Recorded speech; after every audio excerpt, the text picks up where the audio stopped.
Claude Harmon. Let's start with your prominent clients. How does a normal training session with, for example, Brooks Koepka, the US Open champion, look like?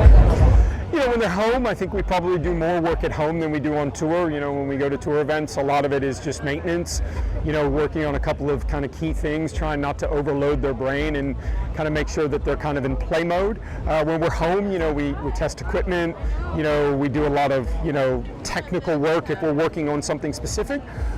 But really, you know, you'd be surprised on tour that, you know, I'm one of those people that tries to have their minds kind of be as decluttered as possible so they can play. You know, Brooks likes to, you know, practice a little bit before he goes and plays, and then he likes to hit golf balls when he's done. Most of the time after Brooks plays a round of golf, you know, competitive rounds of golf, he likes to come to the range and just kind of decompress. He'll kind of go through his shots, and a lot of that is, you know, myself, his caddy Ricky Elliott, maybe his agent. He just wants to kind of talk about what happened. It's almost like his kind of debrief. Wants to kind of, you know, just tell us what happened. He doesn't want to hit a ton of golf balls. And, you know, if he's played poorly, the thing I love most about Brooks and why I think he's one of the best players in the world is if he plays bad, he'll come off the golf course and say, let's go to the driving range and fix this because I don't want to play like that again tomorrow. So he's, you know, unbelievably driven, wants to figure out what the problem is, fix it, and move on. Do you follow your players during the round? Or? Yeah, you know, I do. I try and, you know, get out and follow them. If I'm not, you know, on a tour event, if I'm home, you know, I'm constantly looking at my phone and looking at ShotLink data and, you know, recording, you know, what they've done during the day on TV. So, but yeah, if I'm at a tour event, you know, definitely, you know, I'll walk practice rounds, you know, the majority of the practice rounds with the guys, and then, you know, go out and follow, you know, if Brooks is playing on the front nine and DJ's on the back, you know, I'll try and, you know, follow them both. You know, depending on when they're warming up. I mean, the ideal situation is to have a guy that's early and a guy that's late because you can watch them both work out or warm up. But, you know, I'm lucky that Brooks and DJ are good friends off the golf course, so they play a lot of practice rounds together. They hit balls together, so it makes my job a little easier. How often do you see them for a training session? You know, it depends. If they're home, you know, if it's an off week, you know, a couple of times, and then, you know, when I'm on the road at a tour event, I'll pretty much see them every day.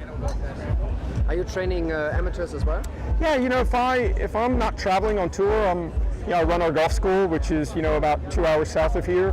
You know, and we have golf schools. We have one in Las Vegas, we have one in Dubai, and then we have one here in Florida. So, you know, if I'm not traveling, I'm giving golf lessons to 15, 20, 30 handicappers, and then, you know, obviously I work with a lot of good players, good juniors, some elite amateur players. So yeah, I teach normal people just as much as I teach, you know, the best players in the world. What do you like the most?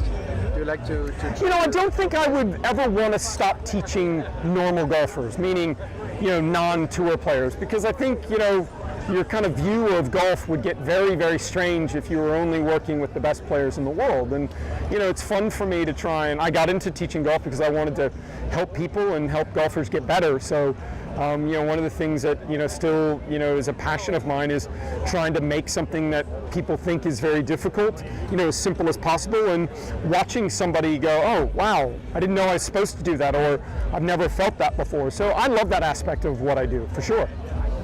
Is it easier for you to fix somebody's swing or to build a swing, like if you work with juniors or with seniors? You know, I think the fun is building golfers, you know, from, you know, kind of the ground up, is taking, you know, juniors. You know, I started working with Brooks Koepka about 5 years ago. You know, it's almost 5 years next month. You know, I'd never met him before, and to kind of see where he was then versus where he is now. But yeah, you know, you work with young players, and, you know, I've got players that I've worked with, you know, that I started working with. You know, the great example is a kid that was in our junior program in Dubai, a kid named Rayhan Thomas. You know, Rayhan's one of the best juniors in the world. He started in our junior program when he was 9 years old.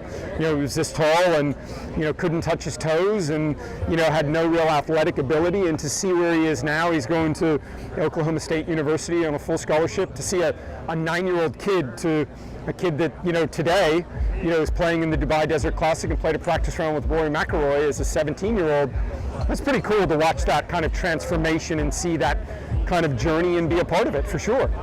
Do you have an advice for our viewers just to say what should they work on the most? You know, I mean, obviously the things that I think the average golfer neglects the most is, I think everybody in golf is obsessed with the direction the golf ball goes, you know, the curve of the golf ball, right to left, left to right, draws or fades.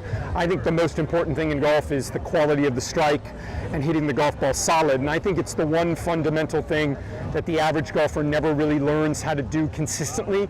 They never really learn how to hit the golf ball consistently solid, get the golf ball in the air with all of their golf clubs. So I focus in the majority of the golf lessons that I give far more on contact than I do direction. I really don't care which direction my students hit it, whether they hit draws or fades. The most important thing for me is that they hit the golf ball solid. All right.